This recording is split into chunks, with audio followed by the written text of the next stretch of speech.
Bonsoir et bienvenue à Africa TV USA, Karim Tosh, votre correspondant depuis New York. Nous sommes à la 138e Street, 5th Avenue, 5e Avenue, où nous sommes venus rencontrer président Cellou Dalein Diallo de l'UFDG qui vient rencontrer aujourd'hui ses partisans. Il est aux États-Unis, vous le saviez, pour prendre part à la convention des démocrates. Alors il profite de son séjour, comme tout bon leader politique, pour rencontrer ses partisans. Aujourd'hui, il serait question de parler de la situation socio-économique et politique en Guinée.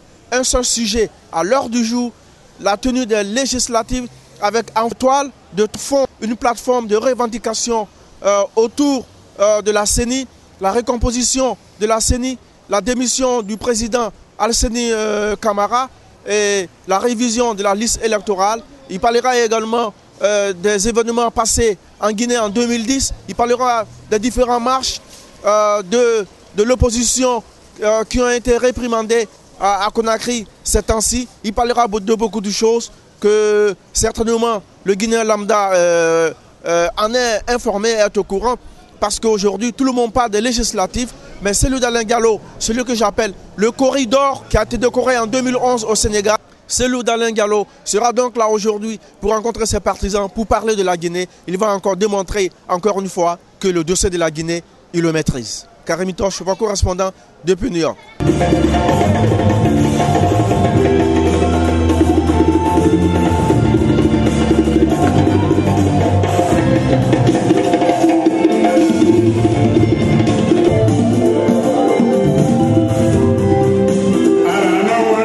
Vos militants et ses partisans, l'opposition dans son intégrité vous dit encore une fois, bienvenue.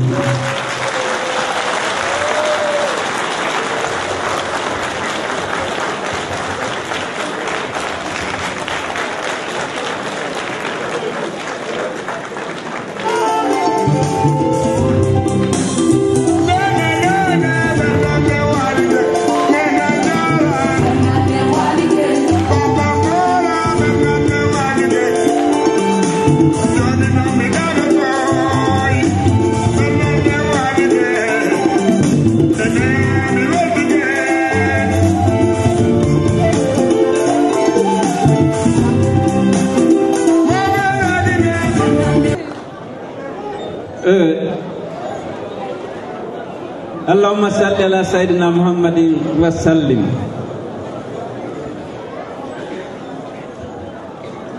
Messieurs les membres du Conseil national de la transition ici présents,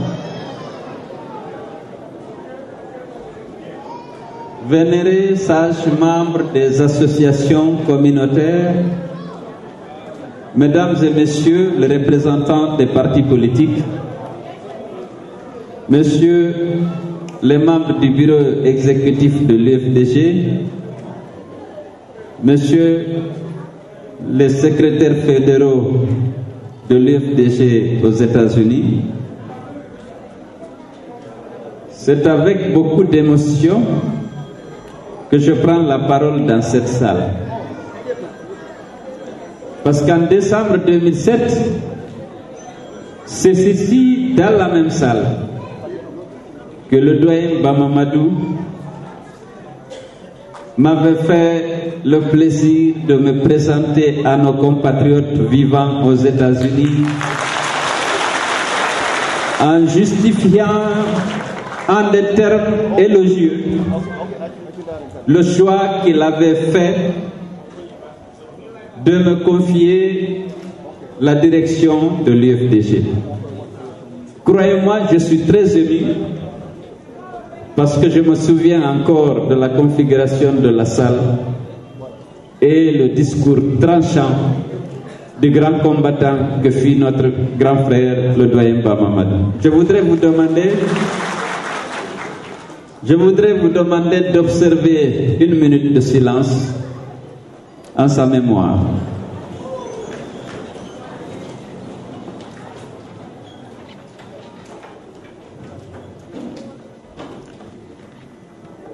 Je vous remercie.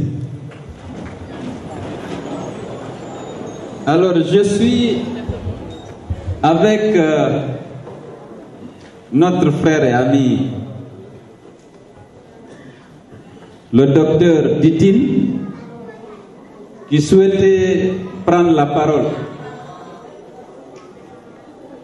Je voudrais, avec votre permission, lui passer le micro. Il va délivrer son discours en langue nationale Pulaar et après je vais reprendre le micro.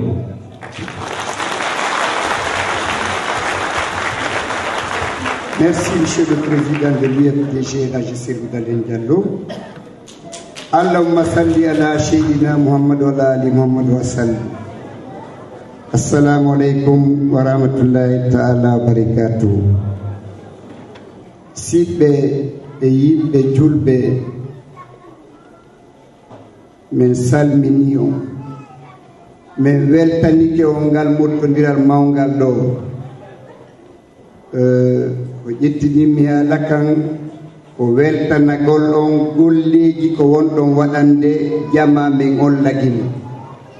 Si tawi no haɗa on arano he holno laamu ngun soñji min ɓuri ni, kono ko barki Allah e barkiji moɗon hiɗon takko ka aduna on fof fotti ɗon, ka suudu ka aduna on fof haldi fotti ɗon, kala ko ɓe faala suudude kamon hiɗon feññinande aduna on, ko ɗum sino hiri men ton. min weltano on kadi ko tawata kon hiɗon walliti jamaji men ɗin wonɗi ton ɗin fii gurdam ɓay gurdam ɗan kamen o yaasi Allah bonni laamu e leydi soñjaji waɗay ko ɗum lagini heɓi fewɗo. donc ko woni komi ɓeydata ɗon ko andingol on ko woni doole men ɗen ko piiji ɗiɗi.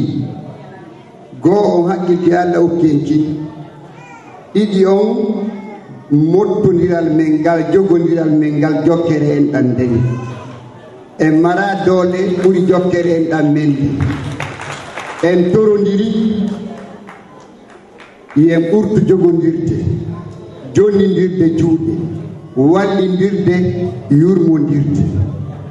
ko on to noon ɗum fuɗɗi ko onon wonduɓe ɗo ɓen taw yon jokku en ɗan yarlodiron yiɗidiron, ko noon si wawon yidde woɗɗiɗo.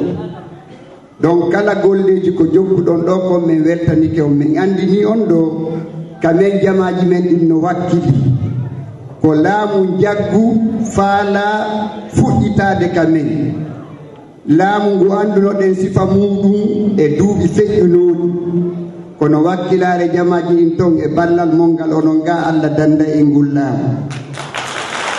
komin ɓurti on torade ko yon andu e jama lagine o ina leñol gotol, ko leƴƴi ɗin fuu hitta ko on ɗum ko hombo marɗen gaño ko laamu ngun ɓay ko ngun añen ko ngun woni en waddude e mara gaño e ɗiya leƴƴi luttuɗi.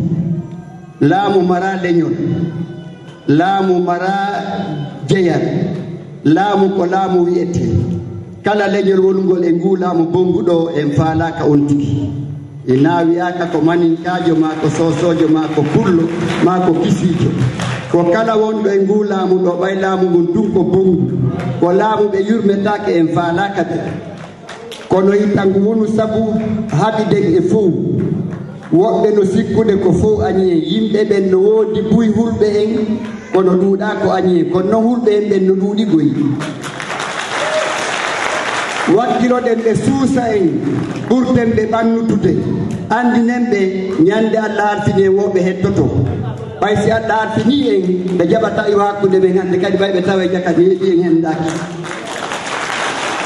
ande Allah hokkori en kereje tati, kalamu jooɗo en heeɓi jawdi, en heeɓi jama, en heeɓi ganda, ko ɗon laamu jooɗoto. donc hitta on sikku e ngula e ngu laamu ɗo, fellite ngu ko yanugu, ina yanowuɗe ngu yani. si Allah on jaɓi komin fuɗɗi kon fuɗɗuɗon ga kon en jokkay ko go'o ngu feewa ɗe balɗe luttangu ngu ɗo ɗiɗi Allah bonna fi maggu kono en accata mi mara komi junna ko yettagol on jarama ɓurte wakkilade ɓe waranta e hulen ɓe nanganta e hulen ɓe yennata e hulen ene maɓɓe jogodiri ha Allah ɗiɓa ɓe wassalam.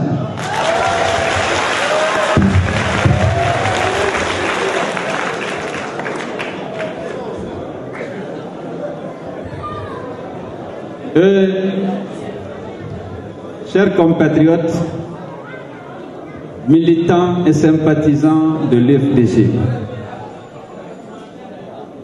je voudrais commencer par vous remercier très sincèrement pour avoir cet après-midi abandonné vos activités, renoncé à votre repos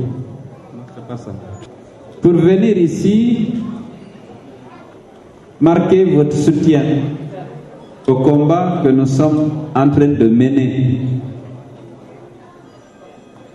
en Guinée et à l'extérieur de la Guinée. Je sais, dit-il l'a rappelé tout à l'heure, que vous êtes tous des soldats, des militants pour l'avènement dans notre pays d'une véritable démocratie, pour le respect dans notre pays des droits humains et des libertés fondamentales. Quelle que soit la sensibilité, quelles que soient les structures dans lesquelles vous militez, que ce soit dans les associations, que ce soit dans les partis politiques, nous avons tous une même préoccupation aujourd'hui. C'est comment faire en sorte que notre Guinée soit une Guinée où les droits de l'homme sont respectés, où les libertés fondamentales sont respectées, où les règles et les principes démocratiques sont respectés, où la dignité des Guinéens est respectée, où l'égalité des citoyens est garantie. Quelle que soit la sensibilité politique, je sais que tous les patriotes guinéens souhaitent que notre pays répande et défende à l'intérieur de ses frontières ces valeurs que je viens d'énoncer. La Guinée, depuis son indépendance, a connu beaucoup de difficultés. Le peuple a subi beaucoup de violences, a souffert de beaucoup de misère, a accepté beaucoup de privations. L'élection présidentielle de 2010 avait suscité beaucoup d'espoir. Les jeunes, 2 ans auparavant, s'étaient sacrifiés pour exiger la bonne gouvernance, pour exiger la démocratie, pour exiger un mieux-être pour tous les fils du pays. 185 de nos jeunes ont été assassinés en 2007. 155 personnes ont été tuées au stade du 28 septembre. Il y a eu plusieurs dizaines de femmes qui ont été violées en plein jour. Après tous ces sacrifices, l'espoir était grand que la Guinée allait connaître enfin l'avènement de la liberté, de l'état de droit, de la démocratie. Et la communauté internationale avait soutenu la transition dans l'espoir qu'elle aurait pu déboucher sur des élections libres et transparentes, ouvrant la possibilité à l'instauration dans notre pays d'une véritable démocratie. Malheureusement, avec l'avènement de M. Alpha Condé au pouvoir, dans les conditions que vous savez, n'a pas permis d'apporter le changement que vous et les autres fils de notre pays attendaient de cette élection. Au contraire,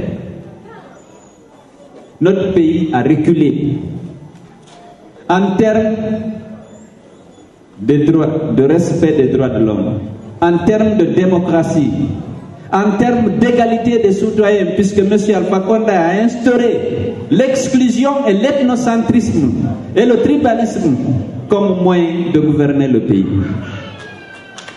Il a refusé systématiquement de créer les conditions d'une élection législative transparente, libre et équitable.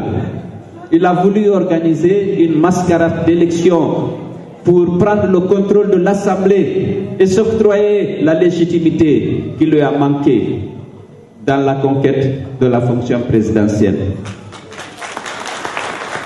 Nous avons décidé en votre nom de retourner au pays et de mener le combat pour l'obliger, le contraindre à respecter les règles et les principes démocratiques, parce qu'on ne peut plus attendre la fin d'un mandat. Il y avait le choix à faire. Il y avait un choix à faire. C'est soit on accepte la fin de son mandat, on prépare des élections, ou on se bat et on exige que les règles et les principes démocratiques soient appliqués, que les libertés fondamentales soient respectées.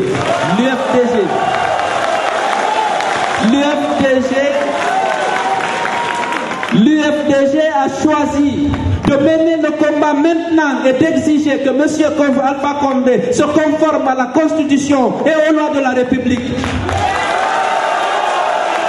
Nous n'attendrons pas, nous ne boycotterons pas les élections. Nous allons le mettre en demeure et le contraindre à créer les conditions d'un scrutin équitable pour que nous participions à les élections et que nous prenions le contrôle de l'Assemblée. Nous avons dit que nous n'attendrons pas 2015 pour préparer de nouvelles élections. C'est maintenant que nous menons le combat pour que notre pays soit un pays où prévalent la fraternité, la solidarité, la tolérance entre les enfants de notre pays. Il a fini de diviser le pays en clans, en tribus, en Rundé, en Foulasso.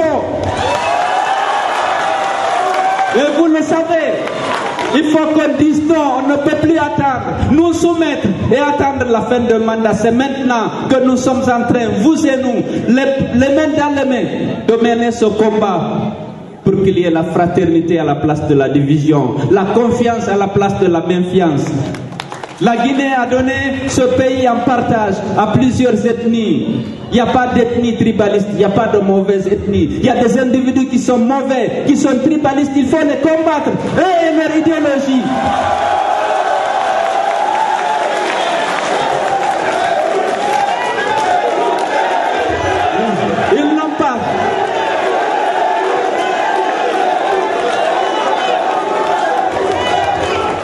Ils n'ont pas eu honte, ils ne se sont pas gênés d'utiliser le tribalisme, la violence ethnique pour conquérir le pouvoir. Mais vous et moi, on ne s'attendait qu'une fois installés, qu'ils allaient avoir des attitudes, des comportements et des discours qui suscitent la confiance, l'espoir chez chaque Guinéen.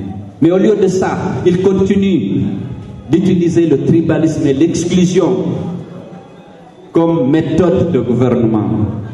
Au lieu d'appeler tous les Guinéens à s'unir et de se comporter comme le gouvernement de tous les Guinéens, comme le président de tous les Guinéens, ils cherchent à diviser. Dans le même village, on dit vous là vous êtes Rundé, les autres sont Foulasso, vous n'avez rien à voir, c'est une honte pour un chef. Un chef, une fois que tu es au pouvoir, tu dois demander à tes gouverneurs d'être unis par la solidarité naturelle. Ils ont les mêmes écoles, les mêmes sources, les mêmes cimetières, la même mosquée, le même sous-préfet. Tout, ils ont tout en commun. On dit non, vous n'êtes pas parents, rien ne vous lie. Cultivez la haine. Voilà ce qui se passe en Guinée et qui révolte tous les musulmans, tous les croyants et tous les Guinéens.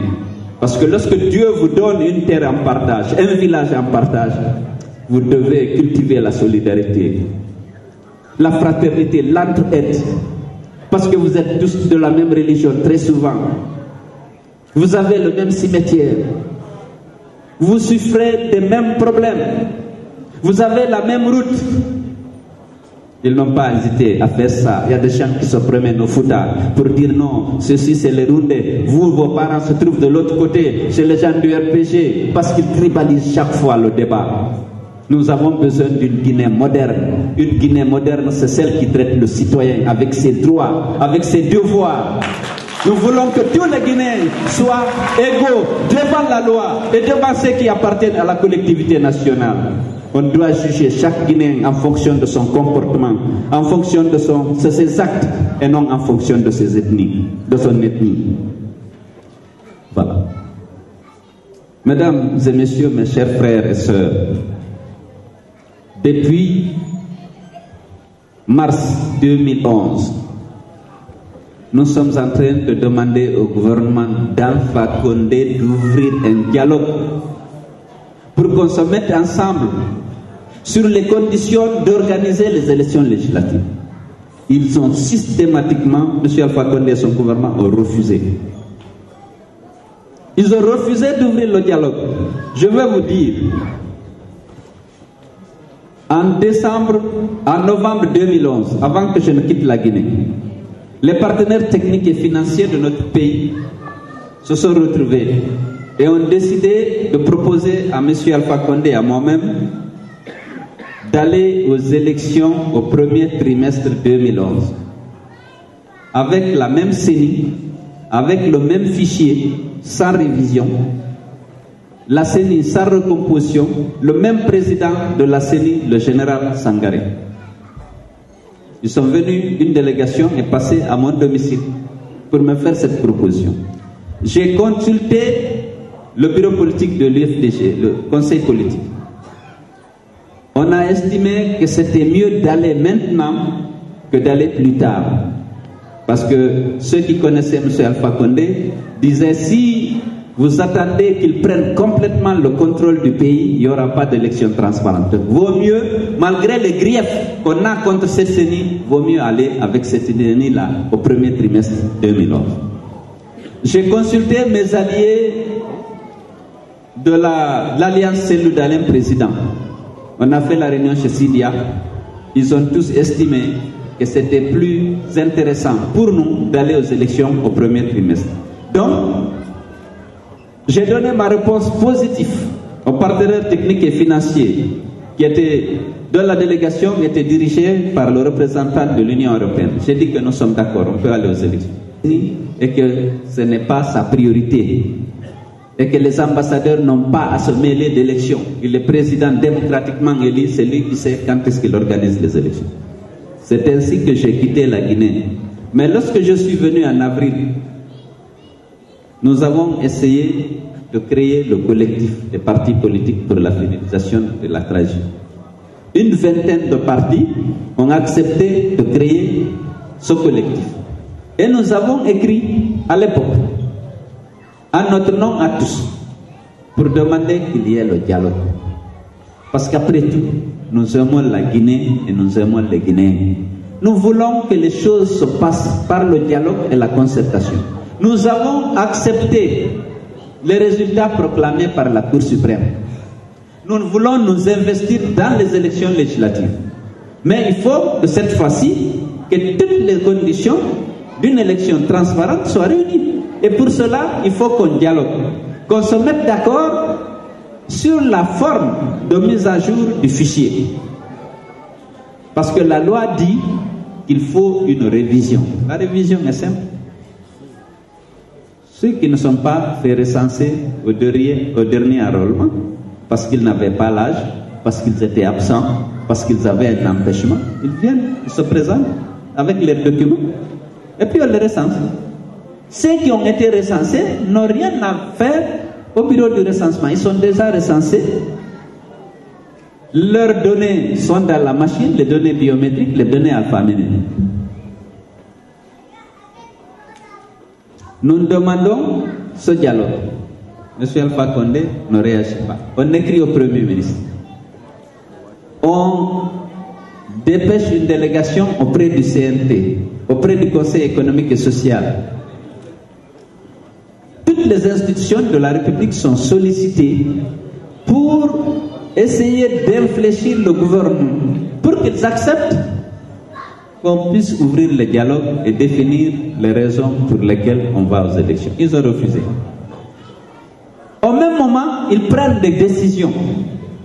Ils décident de renvoyer la SAGEM qui avait fait l'enrôlement, dans la machine de laquelle se trouvent toutes les données. Ils décident de recruter une société sud-africaine sans appel d'offres. sans cahier de charge. On lui donne le contrat de reprendre le recensement parce que dans le fichier 2010, il estime qu'il y a trop de militants de l'UFDG. Disons les choses comme ça. Donc ils prennent une société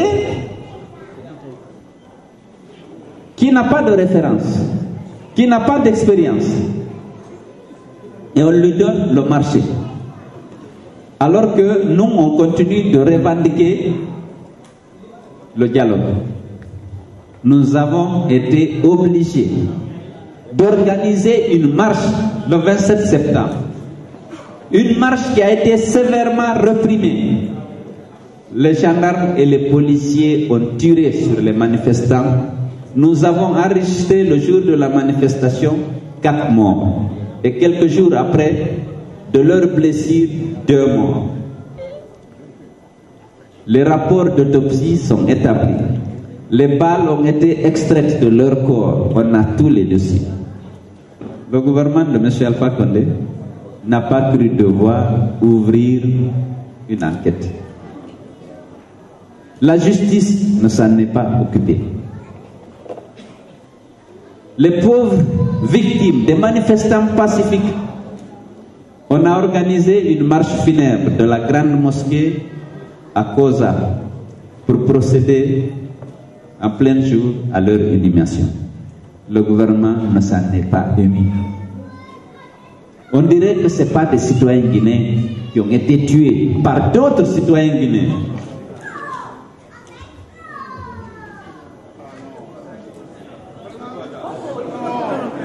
Alors, nous avons, au niveau de l'ADP et du collectif, continué d'exiger le dialogue. Lorsqu'ils ont ouvert le dialogue, ils ont vicié le dialogue pour qu'il n'y ait pas de dialogue. Le dialogue, c'est entre l'opposition et le pouvoir. Ils ont créé des centres de gauche, des centres droits pour multiplier les interlocuteurs. Ils disent que le dialogue, c'est entre les partis politiques, ce n'est pas avec le gouvernement. Ça n'a rien donné. Au départ, nous avons dit que nous ne participons pas à un tel dialogue. Finalement, nous sommes venus, comme il y avait beaucoup de monde, nous sommes venus indiquer les problèmes que nous avions avec le programme d'Alpha Condé d'organiser des élections. La CENI, elle était déjà complètement acquise à sa dévotion. Le fichier, ils veulent tripatrier le fichier pour diminuer les militants de l'UFDG qui s'étaient fortement recensés pendant la campagne de recensement de 2010. Il n'y a rien d'autre. Si vous entendez qu'il y a un débat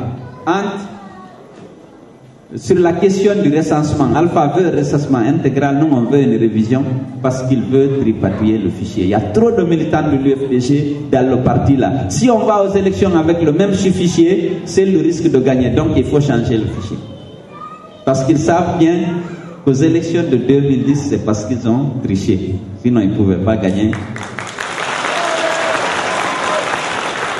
Donc ce débat là, impossible d'avoir un dialogue franc. Finalement, le dialogue se termine parce qu'on avait 10 points de revendication. Il y avait la CENI, il y avait le fichier, il y avait le rétablissement des conseillers communaux arbitrairement dissous par Alpha Condé pour mettre en place des délégations spéciales composées exclusivement de gens du RPG. Il y avait la liberté de manifestation, il y avait la liberté de mouvement des leaders politiques et tant d'autres points de revendication. Ils ont dit qu'il y a eu des points d'accord. Il n'y a pas eu de points d'accord. Les points d'accord, c'est les questions soulevées par la mouvance. Ils disent le respect de l'autorité de l'État, c'est une question, il faut qu'on discute. On a dit oui, nous sommes d'accord de respecter l'autorité de l'État dès que les actes de l'État sont conformes à la loi.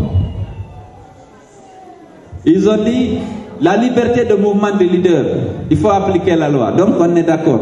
Mais la loi ne s'applique pas, il faut l'appliquer. Alors c'est des points d'accord comme ça. Chaque fois on dit il faut appliquer la loi, on dit oui. Personne n'est contre l'application de la loi. Mais c'est le gouvernement qui n'applique pas la loi. L'accès des partis politiques aux médias publics, à la RTG, vous suivez la RTG? Aucune manifestation des partis politiques n'est couverte par la RTG. Tout est arc-en-ciel RPG. Vous suivez la RTG, certains d'entre vous. Donc, après avoir reçu le rapport du dialogue, Alpha Condé a mis ça dans le tiroir. Il a demandé à Lunseni Camara de commencer le recensement. Nous avions protesté pour demander un audit du fichier. Parce qu'Alpha Condé dit qu'il veut changer le fichier. Mais est-ce que pourquoi on le change? Les experts viennent et trouvent que le fichier est bon. Par contre, les machines de Waymark qu'il a amenées pour faire le recensement n'étaient pas bonnes. Ils estiment que ces machines-là n'étaient pas sécurisées et qu'on pouvait justement tripatouiller le fichier. On pouvait rester à Daramaniaki, recenser quelqu'un à Lola avec sa petite machine, sans même exiger que la personne ne soit là. On pouvait être à Conakry, diminuer les électeurs de Yukunkun, parce qu'il n'y a pas de sécurité dans le système. Lorsque le PNUD a déposé son rapport, au lieu, le gouvernement et la CENI ont décidé de cacher le rapport pour que l'opposition n'ait pas accès au rapport. Et automatiquement, M. Lunseni Camara a dit d'envoyer les machines à l'intérieur et de commencer le recensement. Est-ce que vous voyez la malhonnêteté de l'État? On dit que les machines ne sont pas bonnes. C'est le PNUD. C'est eux qui ont recruté le PNUD, c'est pas nous. Pour dire qu'il faut vérifier le fichier. On dit le fichier est bon, mais les machines qui sont là ne sont pas bonnes. On cache le rapport et on commence le travail avec les mêmes machines. Nous avons dit à nos militants de ne pas se faire recenser dans ces machines-là. Et nous avons continué les manifestations. Et c'est dans ce cadre que nous avons organisé la manifestation du 10 mai. J'ai amené beaucoup de cassettes. Il faut qu'il les multiplie. Tout Conakry est sorti. C'était une marée humaine. C'était pour revendiquer des élections transparentes, mais c'est pour marquer aussi le ras-le-bol face au régime de Alpha Condé. Tout Conakry, moi-même j'étais en tête de la manifestation de Symphonia jusqu'à chez moi. J'ai dirigé la manifestation personnellement. Il fallait voir, c'était une marée humaine. C'est après cette manifestation que les partenaires techniques, les ambassadeurs, tout le monde a dit la stabilité est en danger, la paix sociale est menacée. Il faut qu'on arrête ce recensement. Il faut obliger le gouvernement à publier le rapport du PNUD. Mais le recensement avait déjà commencé à l'intérieur, avec les mauvaises machines. Donc, ils ont finalement dit, obliger le gouvernement, les partenaires techniques, les ambassadeurs, les occidentaux ont dit, si c'est avec ces machines-là, on n'accompagne pas le gouvernement dans l'organisation des élections. C'est après ça, et après ça seulement. Mais les ambassadeurs aussi, les pays occidentaux, des fois c'est l'hypocrisie. C'est lorsqu'on marche et qu'on menace seulement, c'est en ce moment qu'ils prennent des initiatives, malheureusement.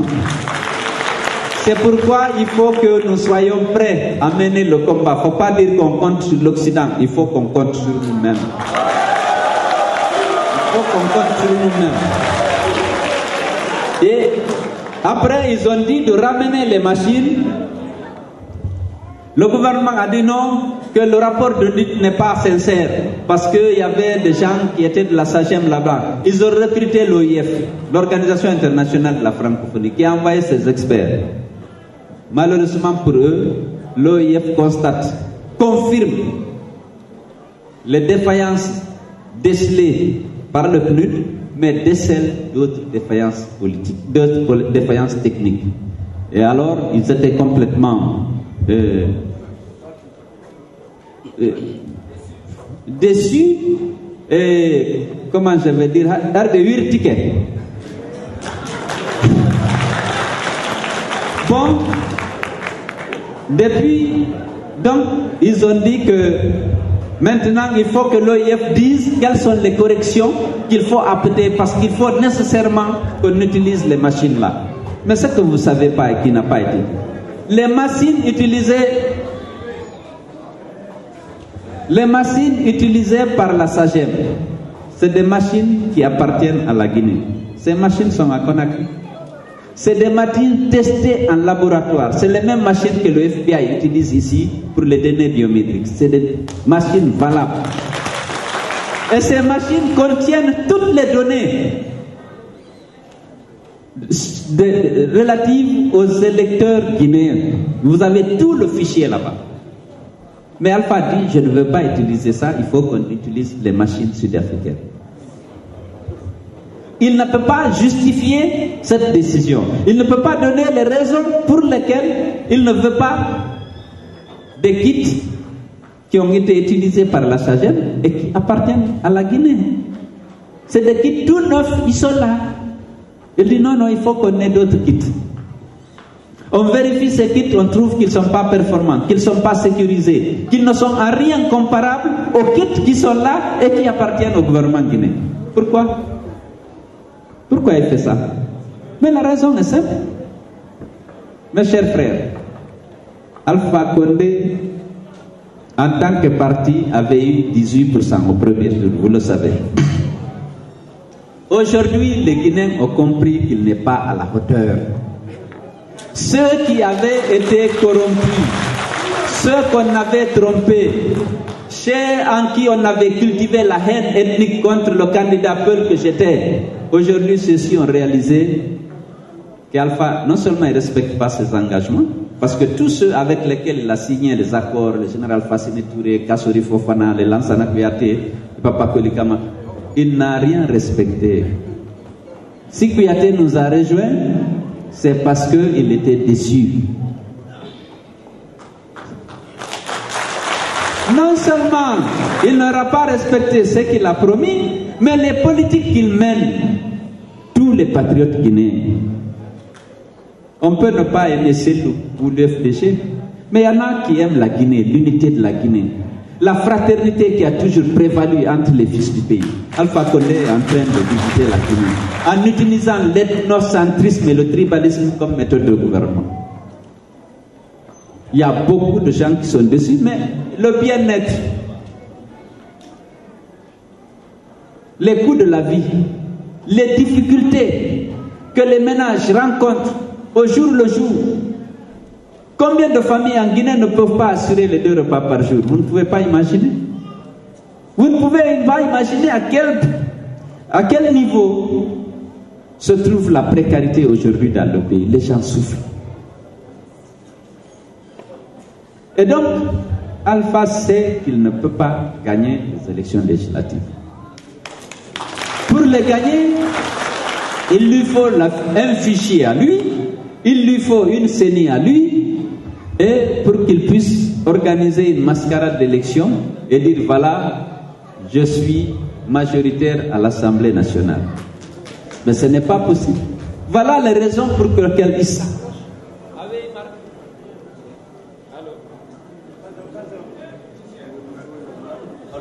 Alors, voilà les raisons pour lesquelles il s'accroche avec Mar. Il s'accroche à l'ECNI qui était un homme à sa dévotion et à cette CENI-là qui a montré ses limites, son incompétence et sa mauvaise foi. L'opposition regroupée au sein du collectif de l'ADP continuera le combat jusqu'à ce qu'une CENI compétente qui saura tenir la balance égale entre les partis politiques soit mise en place. Nous ne voulons pas de l'opérateur Weymark qui a été choisi par M. Alpha Condé et son fils. Même la CENI n'était pas associée. C'est lui seul qui a choisi cet opérateur et qui veut l'imposer au peuple de Guinée. Nous disons non, il faut un nouvel opérateur. Nous avons dit à l'UFDG, notre vocation, ce n'est pas de boycotter les élections. C'est de faire en sorte que les élections soient transparentes et d'y participer. En tirant les leçons, toutes les leçons des élections présidentielles. Et pour cela, nous sommes en train, tout le combat que nous menons actuellement, c'est pour que les conditions d'un scrutin équitable, libre et transparent soient créées. Parce qu'on ne va pas s'asseoir, laisser Alpha Condé organiser une mascarade d'élection. On a dit qu'on mène le combat, nous allons participer et prendre part à cette élection pour contrôler l'Assemblée. Parce que si un dictateur contrôle l'Assemblée, il va changer toutes les lois pour créer des lois en faveur du pouvoir personnel. Ce combat, nous savons que nous le menons ensemble. Ditine a rappelé le rôle que vous êtes en train de jouer. Je tiens vraiment à féliciter nos compatriotes vivant à l'étranger, notamment aux États-Unis, parce que vous jouez un rôle important. Nous avons besoin de votre soutien moral au LAC. Nous avons besoin de votre soutien financier. Chaque fois qu'il y a un problème, on sent que c'est votre problème. Même pour la manifestation du 10 mai, vous avez cotisé ici et nous envoyé de l'argent pour les victimes. Je tiens à vous adresser toutes nos félicitations et nos sincères remerciements. Vous avez apporté beaucoup d'argent chaque fois pour les victimes. Et croyez-nous, ça a été extrêmement utile. L'UFDG a subi. Nous continuons de subir. Mais les gens sont déterminés. On a arrêté 800 militants de l'UFDG, dont 500 ont été déférés à la justice, ont été jugés, ont été arbitrairement condamnés. Nous avons enregistré 9 morts et un 10e qui, depuis le 10 mai, depuis le 27 septembre l'année dernière, est entre la vie et la mort. Il est dans un coma profond. Vous le savez, mais les gens sont toujours déterminés. Vous avez suivi, malgré ces répressions, malgré cette injustice, malgré ces violations de nos droits, notre population est désormais plus déterminée aujourd'hui qu'hier. Les militants de l'UFDG, vous devez être fiers de vos militants qui sont à Conakry. En quittant Conakry, j'ai laissé 87 de nos militants en prison, déférés en justice, parce qu'ils ont participé à la marche du 27 août. Certains n'y ont même pas participé, ils ont été arrêtés chez eux, dans leur domicile. Mais il faut qu'on accepte ce combat, quel que soit le sacrifice. Parce que si on laisse Alpha Condé, il ne connaît que le rapport de force. Il s'en fout de la loi. Il ne passera pas par la loi.